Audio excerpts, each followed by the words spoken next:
Wasit itu harus netral. Wasit itu harus netral kalau memimpin pertandingan.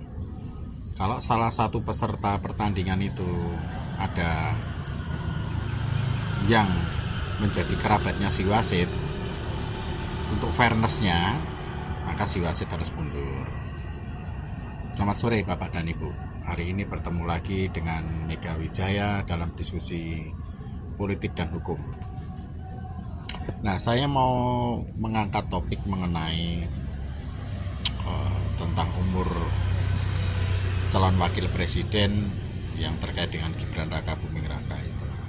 Nah, saya itu kemarin mendengar Pak Profesor Mahfud MD itu mengatakan bahwa apa yang dilakukan MK itu salah, tetapi ketika sudah jadikan keputusan, walaupun salah, ya kalau udah jadi keputusan tetap harus diterima. Nah, Profesor Mahfud MD mengatakan seperti itu. Nah, di satu sisi Profesor Jimli Asidiki itu juga menyampaikan bahwa apa yang diputuskan itu belum tentu dikabulkan, bisa saja itu dianulir dan seperti itu. Nah, dua profesor hukum ini ya luar biasa ya kiprahnya dalam bidang hukum ini, kita juga udah tahu semuanya. Tetapi ada satu paradigma di mana keduanya ternyata berbeda sudut pandang. Nah, di sini menarik Bapak Ibu untuk untuk dikaji lah begitu. Kenapa kedua profesor ini mengatakan hal seperti itu? Nah, kalau menurut saya pribadi sebenarnya simpel aja. Politik itu kan di bawah undang-undang, undang-undang itu di bawah rakyat. Kalau rakyat menginginkan yang namanya netralitas, ya undang-undangnya otomatis harus direvisi agar politik yang berjalan itu dapat diaplikasikan untuk kesejahteraan rakyat. Jadi itu semua terkait dengan masalah teknis saja. Nah, hari ini tadi tanggal 4 November saya dapat berita lagi bahwa Profesor Jimli Asidiki bisa mencabut putusan yang sudah dibuat dari MK kemarin. Ya, syaratnya adalah sebelum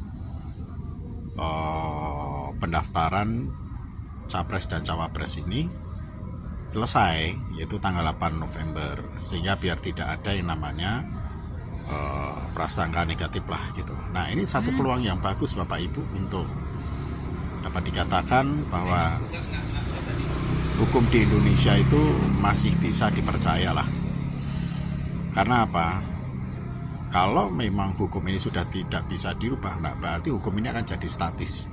Padahal hukum itu harus fleksibel mengikuti perkembangan zaman, harus fleksibel dengan keadaan rakyatnya di waktu-waktu yang akan datang.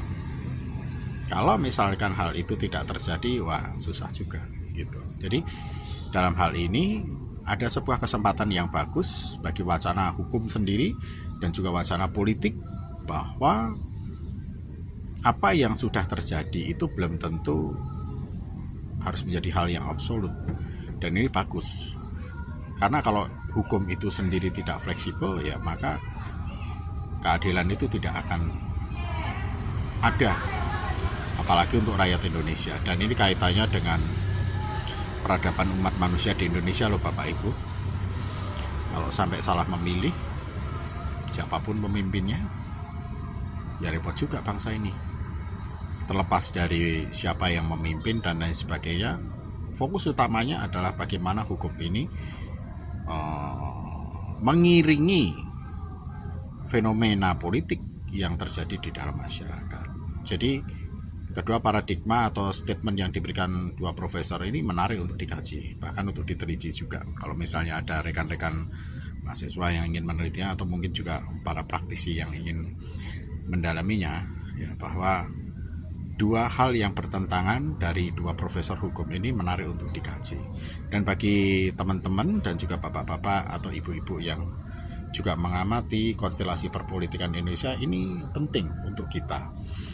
Karena bagaimanapun juga Ya, Undang-Undang Nomor 48 tahun 2009 itu harus menjadi pegangannya, yaitu tentang kekuasaan kehakiman. Dan di pasal 17 ayat 3 dan 4 fokusnya adalah jika ada hakim yang ada kaitannya dengan ya siapa yang ada di situ, ya saudaraan atau mungkin juga paman, adik dan lain sebagainya, ya itu bisa dianulir. Begitu juga dengan pasal 5 itu punya kebijaksanaan yang sama. Jadi Bapak Ibu, kalau nanti suatu saat Bapak dan Ibu melihat ada suatu hakim yang masih ada hubungan darah dengan yang sedang diproses, ya pasal 17 ayat 3 dan 4 dan 7 itu bisa menjadi dasarnya. Dan kekuasaan kehakiman sekali lagi harus fleksibel, mengikuti perkembangan zaman dan juga mengikuti perkembangan masyarakat. Jangan sampai hukum itu mati. Soalnya kalau sudah kaku, mati, maka hukum tidak akan menjadi pegangan. Hukum tidak akan menjadi centralized dari yang namanya keadilan. Begitulah ulasan saya sore ini. Semoga ini memperluas cakrawala kita mengenai hukum dan politik untuk kita bersama. Terima kasih.